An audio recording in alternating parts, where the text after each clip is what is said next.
Hello friends, welcome to you and me. Today's topic is formation of a company. So in today's chapter we are going to learn that how a company can be registered. After reading this lesson, you should come to able to understand how company is incorporated and what are the various modes to incorporate a company. So let's start with a new chapter, that is formation of a company, incorporation of a company, or certificate of incorporation and certificate of commencement. So let's start. Company can be formed after completing few formalities and follow new regulations which is mentioned under Companies Act 2013. अब हमें पता है कि हम किसके बारे में पढ़ रहे हैं. We are talking about companies act 2013. तो किसी भी कंपनी को अगर अपने आप को फॉर्म करना है, अपने आप को इनकॉर्पोरेट करना है, अपने आप को कंपनी बनाना है, तो उसके लिए उसको कुछ फॉर्मेलिटीज को पूरा करना पड़ता है जो कि कंपनीज एक्ट 2013 में बताई गई हैं. तो इस काम को पूरा करने के लिए कंपनी को सबसे पहले क्या करना पड़ता है, कंपनी को अपने आप को यानी जो एसोसिएशन ऑफ पर्संस है उसको सबसे पहले क्या करना पड़ेगा, they have to get registered themselves with the companies act 2013. उन्हें अपने आप को रजिस्टर्ड करवाना पड़ेगा अंडर कंपनीज एक्ट 2013. इसके लिए एक बहुत ही लंबा प्रोसीजर है और कुछ स्टेजेस जो है इसमें इन्वॉल्व है टू फॉर्म अ कंपनी. लेकिन कोई भी कंपनी बनाने से पहले सबसे जरूरी क्या है, we must have to decide कि हमने कंपनी किस तरह की बनानी है. कंपनी पब्लिक होगी, प्राइवेट होगी, उसके पास शेयर कैपिटल होगी या नहीं होगी, तो ये सब चीजें हमें डिसाइड करनी पड़ती हैं. ये चीजें कौन डिसाइड करता है, ये चीजें करता है promoter. All these decisions are taken by person known as promoter. जो जिसके मन में ख्याल आता है कि मैंने कंपनी बनानी है, वो डिसाइड करता है कि मुझे एसोसिएशन ऑफ हम लोगों को मिलके आपस में कोई एक कॉमन बिजनेस करना है. तो वो सबसे पहले ये डिसीजन लेते हैं कि मेरी जो कंपनी होगी वो पब्लिक होगी, प्राइवेट होगी, शेयर कैपिटल होगी या नहीं होगी, लिमिटेड बाय गारंटी होगी, लिमिटेड अनलिमिटेड कंपनी होगी, 1% कंपनी होगी. कि जैसे हमने डिफरेंट काइंड्स ऑफ कंपनीज पढ़ा था, तो उसमें से उसको सिलेक्ट करना पड़ता है कि उसने किस कैटेगरी के अंदर अपने आप को रजिस्टर करवाना है. सो all this is preliminary work for the formation of a company. In case of public company, हमारे पास 4 stages होती हैं. One is promotion, then incorporation, capital subscriber stage and certificate of commencement. ये 4 stages जो हैं वो public company के लिए होते हैं. Private के लिए सिर्फ 2 ही stages होती हैं, that is promotion and incorporation. यानी अगर आपको एक public company बनानी है तो उसके लिए सबसे पहले आपको promotion करना पड़ेगा, incorporation करना पड़ेगा, capital subscribe करनी पड़ेगी और आपको certificate of commencement लेना पड़ेगा. लेकिन अगर आपको प्राइवेट कंपनी बनानी है तो आपको सिर्फ 2 ही काम करने हैं कि आपको कंपनी को प्रमोट करना है और आपको उसको सर्टिफिकेट ऑफ इनकॉर्पोरेशन लेना है. So let's start. What is the procedure for making a company? So formation of company under section 3, subsection 1 of a company may be formed for any law purpose by 7 or more person where the company to be formed to be a public company. तो ये मैंने आपको पिछले lecture में भी बताया था when we have discussed about the difference between public and private company. हमने उसमें भी पढ़ा था कि अगर आपको एक पब्लिक कंपनी बनानी है तो आपको कितने मेंबर्स की जरूरत है, मिनिमम आपको 7 मेंबर्स की जरूरत है. और अगर आपको एक प्राइवेट कंपनी बनानी है तो उसके लिए आपको 2 पर्सन की जरूरत है. लेकिन प्राइवेट कंपनी के अंदर अगर आपको 1 पर्सन कंपनी बनानी है तो उसके लिए आपको कितने पर्सन की जरूरत है, 1 पर्सन की जरूरत है. तो यहां से आप डिसाइड कर लेते हो कि हमारी कंपनी किस तरह की बनेगी और कौन सी कंपनी में हमें कितने मेंबर्स की जरूरत होगी. After that we have to decide कि हमारी कंपनी जो है वो लिमिटेड बाय शेयर होगी, लिमिटेड बाय गारंटी होगी और अनलिमिटेड होगी. I hope you remember these points. हमने ये काइंड्स ऑफ कंपनीज में पढ़े थे कि लिमिटेड बाय शेयर क्या होती है, कंपनी लिमिटेड बाय गारंटी क्या होती है और अनलिमिटेड कंपनी क्या होती है. तो यहां से डिसाइड करने के बाद हमारा सेकंड स्टेप क्या होगा, ये वाला होगा कि हमें ये डिसाइड करना है कि कंपनी लिमिटेड बाय शेयर्स होगी, गारंटी होगी और अनलिमिटेड कंपनी होगी. Now starts with the incorporation of a company. So section 7 deal with this.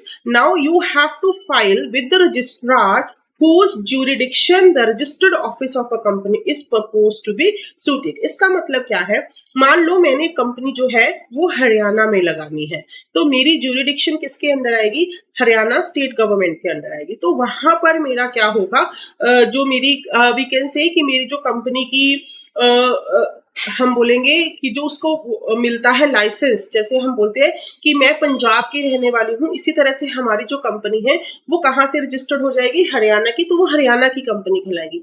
अगर वो अपना व्यक्ति पंजाब से बिलोंग करता है तो उसकी ज्यूरिडिक्शन जो होगी वो कहाँ की होगी, पंजाब में होगी, वहां पर उसका रजिस्टर्ड ऑफिस जो है वो सेटल डाउन होगा। तो आपको सबसे पहले ये डिसाइड करना है कि आपको कंपनी खोलनी कहाँ पर है, उसके बाद जिस ज्यूरिडिक्शन में वो पड़ता है वहां के रजिस्ट्रार को आपको कुछ डॉक्यूमेंट्स जो है वो सबमिट करवाने पड़ेंगे। So let's start what we have to submit. The first is memorandum of association and article of association duly signed by all the subscriber. जितने भी आपके सब्सक्राइबर हैं उन सबको मेमोरेंडम ऑफ एसोसिएशन और आर्टिकल ऑफ एसोसिएशन के ऊपर sign करके सबसे पहले आपको ये सबमिट करवाना है।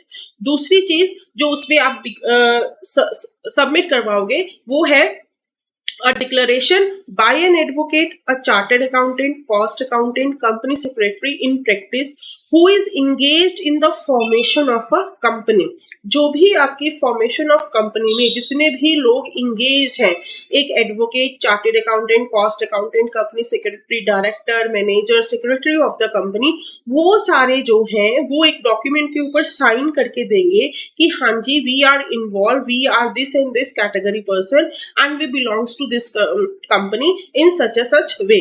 तो ये सारा जो है वो एक डिक्लेरेशन को है जो वो साइन करके देंगे कि जो भी इसमें लिखा हुआ है मेमोरेंडम ऑफ एसोसिएशन में, आर्टिकल ऑफ एसोसिएशन में, जो भी कंपनीज एक्ट 2013 की रिक्वायरमेंट्स है वो सारे रूल्स जो है हमने पूरे किए हैं and we are registering this company as per rules and regulation as mention in Companies act 2013। जो भी कंपनीज एक्ट में लिखा हुआ है हम उसके अकॉर्डिंगली अपनी कंपनी को रजिस्टर करवाने की कोशिश कर रहे हैं and everything mentioned in this is clear and true.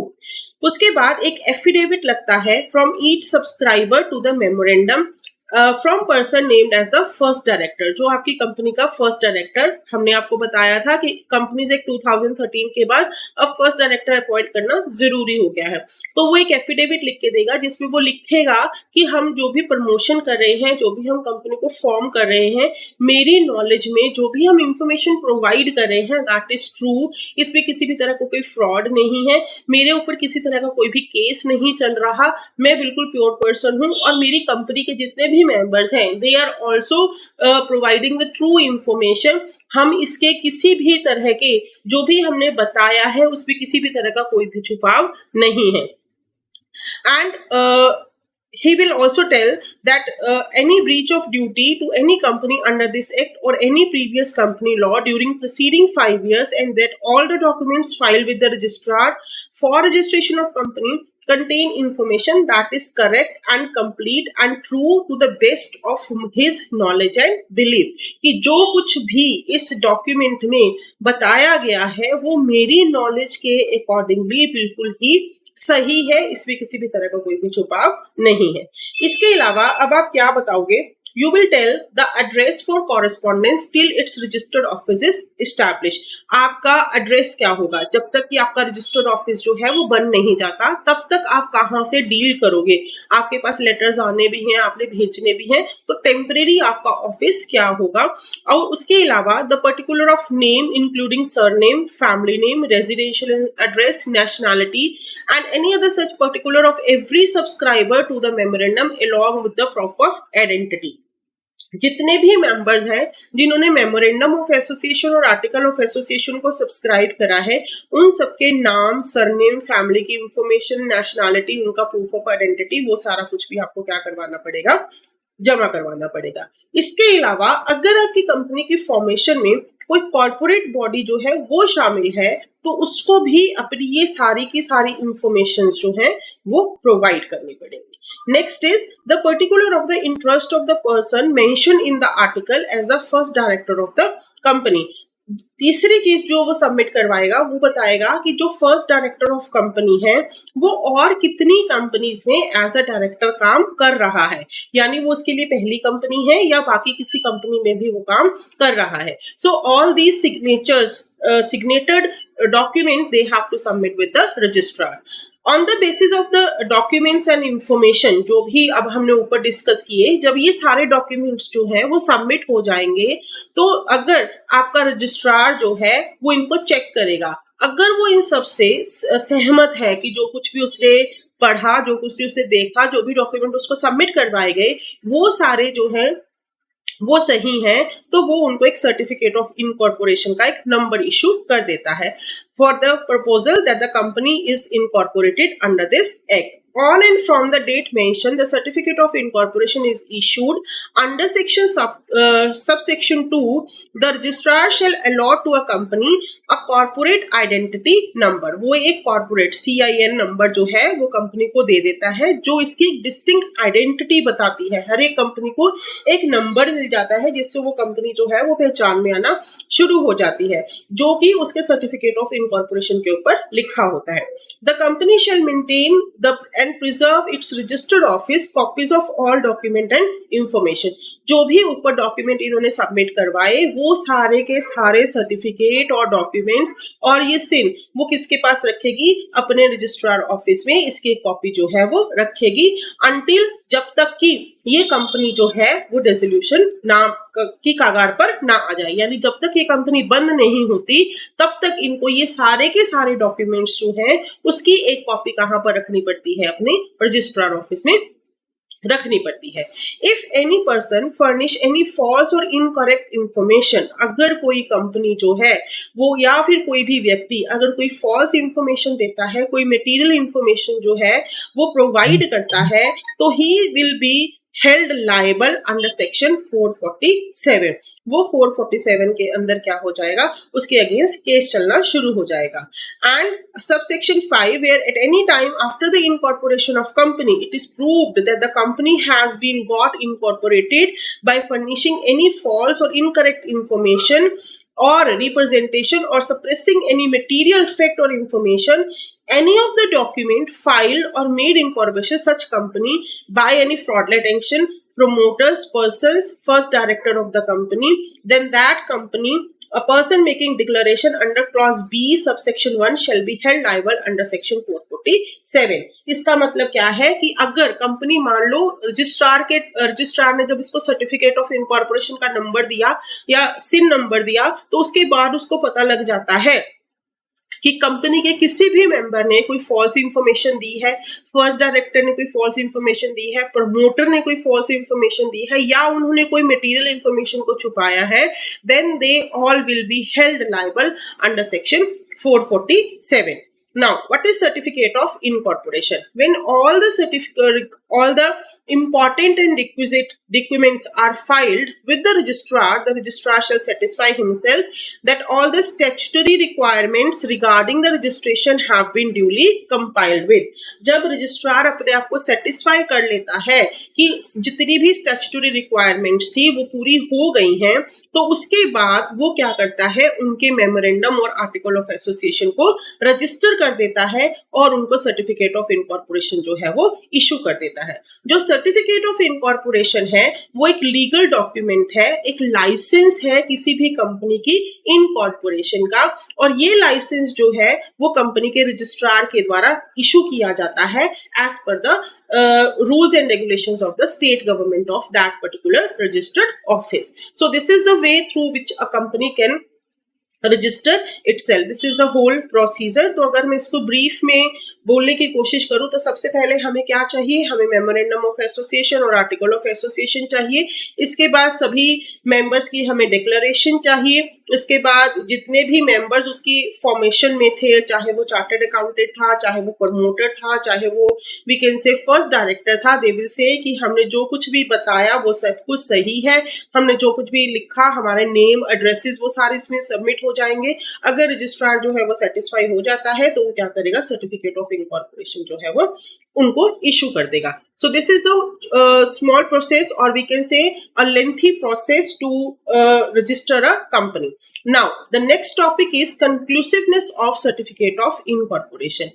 अब अगर कोई रजिस्ट्रार जो है वो सर्टिफिकेट ऑफ इनकॉर्पोरेशन दे देता है तो क्या हम मान लें कि कंपनी जो है वो बिल्कुल सही रजिस्टर्ड हुई है? So then we can say yes, a certificate of incorporation given by registrar in respect of any association shall be conclusive evidence that all the requirement of this act has been compiled with in respect of registration and matters present and incidental thereto.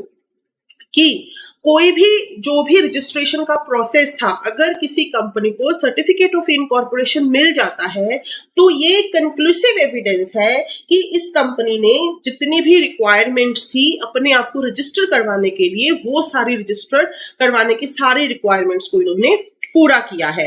तो जो certificate of incorporation है, it can be held a conclusive evidence from the following point. कौन कौन से points है? that requirement of the act in respect of registration of matters present and incidental thereto has been compiled with. जो भी matter आगे या पीछे इससे जो भी मैटर रिलेटेड थे वो सारे के सारे इन्होंने पूरे किए हैं. जो कंपनी है वो अब क्या हो गई है? रजिस्टर्ड हो गई है अंडर द कंपनीज एक्ट, और इसका डेट ऑफ बर्थ क्या होगा जो इसके सर्टिफिकेट ऑफ इनकॉर्पोरेशन के ऊपर लिखा जाएगा. लेकिन if a company got incorporated with by furnishing any false or incorrect information, लेकिन अगर कोई कंपनी जो है वो झूठी इंफॉर्मेशन देके, कोई मटेरियल इंफॉर्मेशन को छुपा के अपने आप को रजिस्टर्ड करवाती है, तो उस केस में जो ट्रिब्यूनल है अगर उसको लगता है कि इन्होंने हमारे साथ फ्रॉड किया है, कोई झूठी इंफॉर्मेशन दी है, तो he can pass order as it may think fit for the regulation of management. यानी वो उनको बोल सकती है कि आपके ये डॉक्यूमेंट्स में ये गड़बड़ है, आप इसको सही कीजिए. मेमोरेंडम और आर्टिकल ऑफ एसोसिएशन को सही करने के लिए उनको बोल सकती है for the interest of the company. पहला पॉइंट तो ये हुआ. दूसरा, direct the liability of the member shall be unlimited. दूसरा, वो अगर उसको लगता है कि मेंबर्स ने फ्रॉड किया है, कोई इंफॉर्मेशन सही नहीं बताई है, तो वो उनकी लायबिलिटी को अनलिमिटेड कर सकती है. हमें बताया है कि कंपनी एक्ट में मेंबर्स की लायबिलिटी क्या होती है? लिमिटेड होती है. लेकिन अगर उन्होंने झूठी इंफॉर्मेशन प्रोवाइड की है तो उनकी लायबिलिटी क्या बन जाएगी? अनलिमिटेड बन जाएगी. तीसरा, वो क्या कर सकती है? वो कंपनी की रजिस्ट्रेशन को कैंसिल कर सकती है, कंपनी को बंद होने का हुक्म दे सकती है. तो ये सारे ऑर्डर्स जो हैं वो कंपनी ट्रिब्यूनल जो है वो पास कर सकता है. इसके अलावा पास सच ऑर्डर एट इट में डीम फिट, उसको जो भी सही लगता है तो वो सारे काम जो है कंपनी को, ट्रिब्यूनल को जो सही लगते हैं, वो उसके हक में वैसा ही फैसला जो है वो सुना सकती है. लेकिन before providing these above said arguments, or we can say above said notices, he will give all chances to the company to prove themselves that whatever the information provided by them is true and correct. वो उनको पूरा पूरा मौका देती है. अगर उनको लगता है कि कंपनी ने ये काम जानबूझकर नहीं किया है तो वो उनमें चेंजेस करने के बाद उस कंपनी की ऑपरेशन जो है वो चालू कर सकती है. So this is the whole process for the registration of a company. Next is effect of registration. अब अगर कोई कंपनी अपने आप को रजिस्टर करवा लेती है तो उसका क्या फायदा होता है? From the date of incorporation mention in the certificate of incorporation, such subscriber to the memorandum and all other person from time to time become member of the company shall be body corporate capable of exercising all the functions of incorporated and having perpetual succession common sale with the power to acquire, hold and dispose of property both movable and immovable, tangible and intangible, contract to be sued and can sued on the name of the company. जब इनको certificate of registration मिल जाता है तो जितने भी इसके members हैं उन सबको एक आइडेंटिटी मिल जाती है, कंपनी अपनी सेपरेट हो जाती है, उनकी लायबिलिटीज लिमिटेड हो जाती हैं, वो कंपनी की सील के नाम पर कोई भी मूवेबल इमूवेबल प्रॉपर्टी खरीद सकते हैं, कंपनी के बिहाफ पर और कंपनी के नाम पर कोई भी केस दायर भी हो सकता है और कंपनी भी लोगों के ऊपर केस जो है वो दायर कर सकती है. So this is the effect of registration. The company, तो अगर हम इसको ब्रीफ में पढ़ने की कोशिश करें तो क्या है? Company become a distinct legal entity, it gots a perpetual succession, the company's property is not the property of the shareholder. जो कंपनी की प्रॉपर्टी होगी वो उसके शेयर होल्डर्स की प्रॉपर्टी नहीं होगी. So these are the effects of registration of a company. Now A private limited company can commence business immediately after its incorporation. जैसे ही इसको सर्टिफिकेट ऑफ इनकॉर्पोरेशन मिलता है, एक कंपनी जो है, प्राइवेट कंपनी जो है, वो अपना बिजनेस शुरू कर सकती है, लेकिन एक पब्लिक कंपनी जो है वो अपना बिजनेस सर्टिफिकेट ऑफ कमेंसमेंट के बाद ही अपना बिजनेस जो है वो शुरू कर सकती है. So now what is certificate of commencement? Section 11 of companies act 2013 seeks to provide that a company having a share capital shall not commence any business or exercise any borrowing powers unless कोई भी company जो है, एक जिसकी share capital, जिसके पास share capital है, वो अपना बिजनेस तब तक शुरू नहीं कर सकती और बोरिंग पावर्स एक्सरसाइज नहीं कर सकती जब तक कि जब वो एक रजिस्ट्रार के साथ एक डिक्लेरेशन फाइल नहीं करती है कि जितने भी उनके मेंबर्स हैं, उन्होंने जितने शेयर लेने की कही थी, वो सारे शेयर्स की वैल्यू उन्होंने पे करती है. दूसरा, कंपनी की जो पेड अप शेयर कैपिटल है वो 5 लाख से कम नहीं है. तीसरा, द कंपनी हैज फाइल्ड, जितने भी रजिस्ट्रार के साथ उन्होंने डॉक्यूमेंट बोले थे वो सारे डॉक्यूमेंट जो है उन्होंने रजिस्टर्ड ऑफिस में सबमिट करवा दिए हैं और उनकी वेरिफिकेशन हो गई है. और कंपनी ने उन किसी भी रिक्वायरमेंट के लिए जो भी जरूरी था वो सारे डॉक्यूमेंट्स जो है वो सबमिट करवा दिए हैं. अगर ये सारी चीजें जो हैं वो सब पूरी हो जाती हैं तो उसके बाद कंपनी को एक सर्टिफिकेट ऑफ कमेंसमेंट जो है वो मिल जाता है. The company liable to penalty which may extend to 5,000 rupee and every officer who is in default punishable with a fine which may extend to 1,000 rupee और every day during which the defaults continue. अगर company जो ऊपर बताया इनमें से किसी भी statutory requirement को पूरा नहीं करती है तो कंपनी के ऊपर 5,000 रुपए से लेकर फाइन लग सकता है और जितने भी मेंबर है उनके ऊपर पर डे के हिसाब से 1,000 रुपए का फाइन जो है वो लग सकता है. Where no declaration has been filed with the registrar within 180 days from the date of incorporation of the company and the registrar has reasonable cause to believe that the company is not carrying on any business or operation, he may, along with the penalties, initiate action for the removal of the name of the company from the registrar of the company under chapter 15. 18. अगर company जो है वो above से declaration file नहीं करती है 180 दिनों के अंदर after getting the certificate of incorporation, या फिर रजिस्ट्रार को लगता है कि कंपनी ने पिछले काफी दिनों से कोई भी काम नहीं किया है, तो वो पेनल्टी लगाने के साथ साथ कंपनी का नाम जो है वो रजिस्ट्रेशन से उसका नाम जो है वो कैंसिल कर सकती है. So this is the effect of registration और we have to get the certificate of commencement. Now the effect of issue of certificate of commencement. जो भी अगर किसी कंपनी को सीसीबी नहीं मिलता है तो उससे पहले किए हुए जितने भी कॉन्ट्रैक्ट होते हैं वो कंपनी की लायबिलिटी नहीं होते, यानी कंपनी उसके लिए रिस्पॉन्सिबल नहीं होते. जब तक कंपनी को सीसीबी नहीं मिल जाता कंपनी कोई भी बिजनेस जो है वो शुरू नहीं कर सकती, कंपनी अपनी बोरिंग पावर्स जो है वो नहीं यूज कर सकती. ये सारे के सारे एक्ट सेक्शन 11 जो है, अगर किसी कंपनी के पास शेयर कैपिटल है, चाहे वो पब्लिक है या प्राइवेट है, उन सब के ऊपर ये चीज जो है वो अप्लाई होती है. So this is the whole process for the formation of a company and certificate of commencement and certificate of incorporation. If you have any kind of doubt you can comment me. I will surely answer your questions. Thank you for today and let's meet with the another topic, that is who is the promoter. Thank you.